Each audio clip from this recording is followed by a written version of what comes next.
Of all the subjects we've covered so far and are about to cover, none is more important than covering the disciplines for success. What's at the core of achieving the good life? The major key to the good life. The major key is not in learning how to set goals. It is not in learning how to better manage your time. It is not in mastering the attributes of leadership. Every day in 1,000 different ways, we are trying to improve ourselves by learning how to do things. We spend a lifetime gathering knowledge in classrooms, in textbooks, in experiences. Now, if knowledge is power, if knowledge is the forerunner to success, then why do we fall short of our objectives? Why, in spite of all our knowledge and in spite of our collective experiences, do we find ourselves aimlessly wandering, settling for a life of existence rather than a life of substance? There may be many answers to this question. Your answers may be different than your associates or your spouses or your friends. While there may be many answers to this question, the fundamental answer is the absence of discipline. Applying all that we know. That's the key word, discipline, self-discipline. We might add one more word here, consistent. Consistent self-discipline. It doesn't really matter how smart you are or how much you know if you don't use it. It doesn't really matter that you graduated magna cum laude if you're stuck in a low-paying job. It doesn't really matter if you attended every seminar that comes to town if you don't apply what you've learned. Better than knowledge is applied knowledge. And once we've applied our knowledge, we must study the results of that process. Apply our knowledge, study the results, refine our approach. Finally, by trying and observing and refining and trying again, our knowledge will inevitably produce worthy results, admirable results. And with the joy and results of our efforts, we continue to apply, to learn, to observe, to fuel our ambition with the positive reinforcement of continued progress. Pretty soon, we'll find that we're swept into a spiral of achievement, a vertical rise to success. And the ecstasy of that total experience makes for a life of triumph over tragedy, dullness, and mediocrity. But for this whole process to work for us, we must first master the art of discipline, self-discipline, consistent self-discipline. It takes consistent self-discipline to master the art of setting goals, to master the art of time management, to master the art of leadership, to master the art of parenting and relationships. If we don't make consistent self-discipline part of our daily lives, the results we seek will be sporadic and elusive. It takes a consistent effort to truly manage our valuable time, or we'll be consistently frustrated. Our time will be eaten up by others whose demands are stronger than our own. It takes discipline to conquer the nagging voices in our minds, the fear of failure, the fear of success, the fear of poverty, the fear of a broken heart. It takes discipline to keep trying when that nagging voice within us brings up the possibility of failure. It takes discipline to admit our errors and recognize our limitations. The voice of the human ego speaks to all of us. Sometimes the voice of ego says that we should magnify our value beyond our results. It leads us to exaggerate, to not be totally honest. Today,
necessary to get by or to impress others. Do what you can, but not what you must.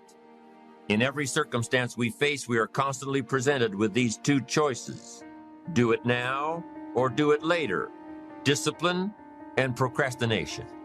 A choice between a disciplined existence, bearing the fruit of achievement and contentment, or procrastination, the easy life for which the future will bear no fruit, only the bare branches of mediocrity. The rewards of a disciplined life are great, but they're often delayed until some time in the future. The rewards for the lack of discipline are immediate, but they are minor in comparison to the immeasurable rewards of consistent self-discipline. An immediate reward for lack of discipline is a fun day at the beach. A future reward of discipline is owning the beach. For most, we choose today's pleasure rather than tomorrow's fortune. So how can you get rid of the easy distractions? How can you keep your mind on what you're trying to do? How can you keep an attitude of doing it all and doing it now? How can you make the choice of discipline over procrastination? How can you stay focused on your ambitions? How can you avoid conversations at the water cooler? You can keep your focus on your work. You can get it done today instead of tomorrow. You've got to really work on your consistent self-discipline on a daily basis, or you'll find yourself distracted.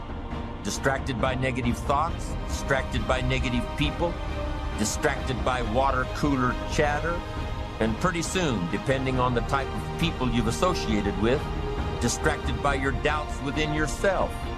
Never underestimate the power of influence and associations, and never underestimate the power of your own consistent self-discipline. Now let's take a closer look at discipline. True discipline is not the easiest option.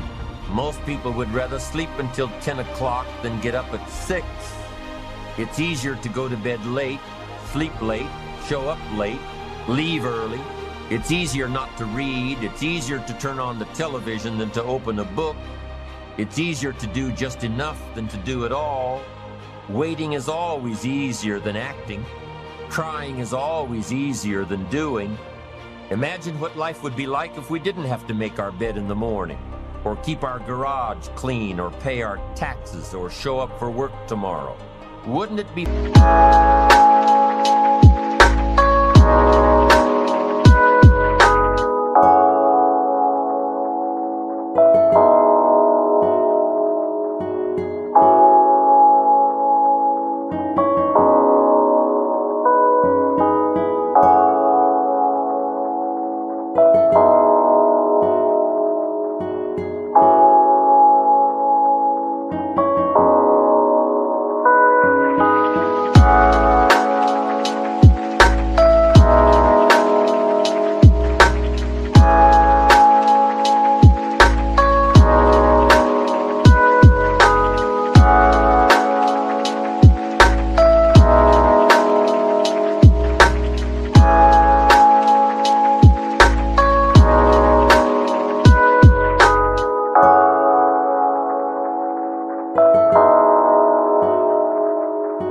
fascinating if we didn't have to do these things? Wouldn't it be fascinating? What do you suppose would become of us? You're right, not much. For whatever the reason, the system we live in and contribute to is designed to make the easiest things in life the most unprofitable. Profitable seems to be the most difficult. Our world is and always will be a constant battle between the life of ease and its momentary rewards and a life of discipline and its far more significant rewards. Each has its own price, the price of discipline or the price of regret. We will pay one or the other.